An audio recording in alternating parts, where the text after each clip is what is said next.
met my high school girlfriend again for the first time in 5 years. It wasn't pleasant at all. I didn't expect my last post on here to be so well received. Thank you all. I'm glad you all care about my well-being too. She hasn't visited yet, but because I saw people wanting a continuation, you could say I was the one who visited her, in a way. So, here's what happened yesterday. After seeing how popular the post got, I decided to see if this whole ghost theory people were having was real or not. I didn't consider myself a believer even after the facts, but it all started to make sense in my head. As I've said before, at first, what made more sense to me is that this was a weird breakup story, nothing more.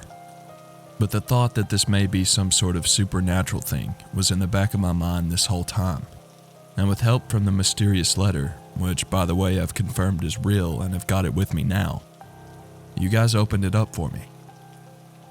I did something crazy. I checked online for someone who would help me with this. If this is an actual spirit, the mediums may be real too. I searched around, but I didn't want to spend money on one of those fakers, so I really had to look for someone who seemed at least believable. It was impossible. There didn't seem to be any good mediums near me. All the reviews had at least one client who trashed them, probably because of disbelief of their craft, but I still didn't want to risk it. So I was there all night trying to find someone, when all of a sudden a message popped up on my phone. It was a Reddit DM. "Hello, I've read your post. I know a way to find her." I was intrigued. It could have easily been a troll who just wanted to prank me, but a mix of insomnia and fatigue made me trust them. "Really?" I replied. "Yes," they said. "What time is it for you?" I looked at the clock.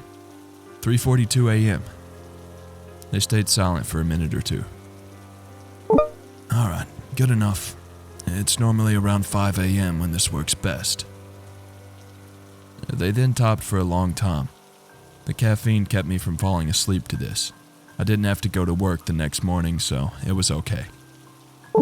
"You'll need a candle, some garlic, and a broom, as well as something she had affection toward. It's better if it directly belonged to her, but I'm assuming you don't have anything she owned.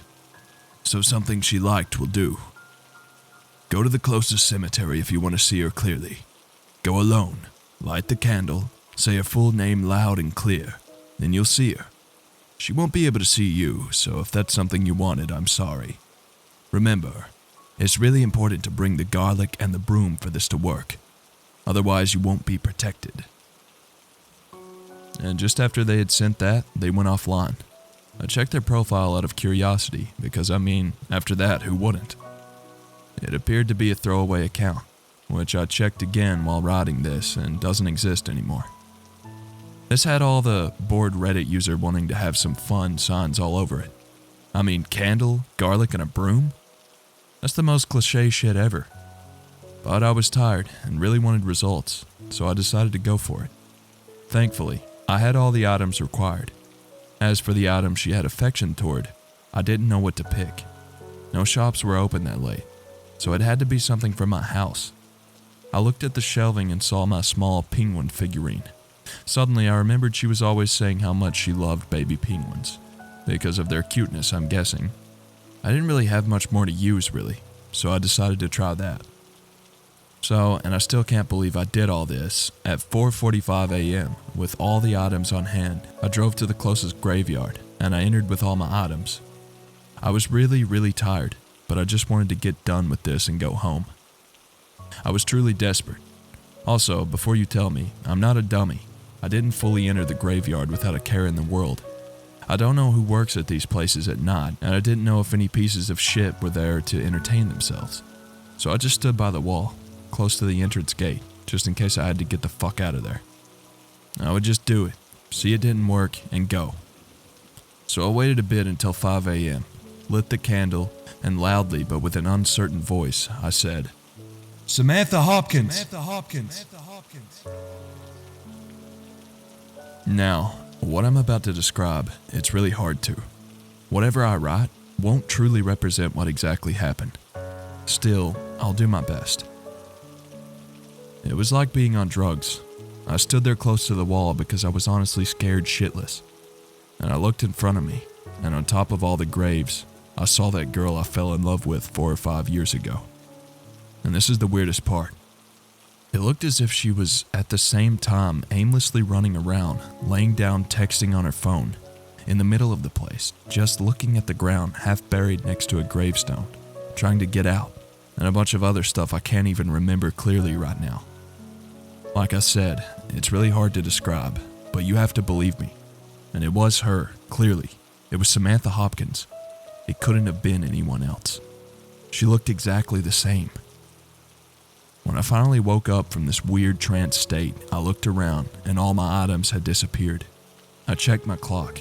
It was 5:01 a.m., but that thing had felt like an hour at the very least. And here I am now. Just got home. Can't believe all this just happened. Could it have been real and not a dream? I have no clue at this point. I'm really tired and I'm gonna go have some sleep. I guess if you guys want to know anything else, maybe I can find it out and answer in the comments tomorrow morning. I don't think I'm doing what I did tonight again though. It should have felt like a beautiful experience, but it truly was hell. I finally got to see the girl I've been dreaming of for half a decade again. But those dreams will now become nightmares. One day, I finally decided to ask her out. I was certain she would say yes. I remember it clearly, 14th of January. She was staying in my house that night. We were watching a movie in my bedroom in the warmth of my small heater. I told her I loved her. She felt the same.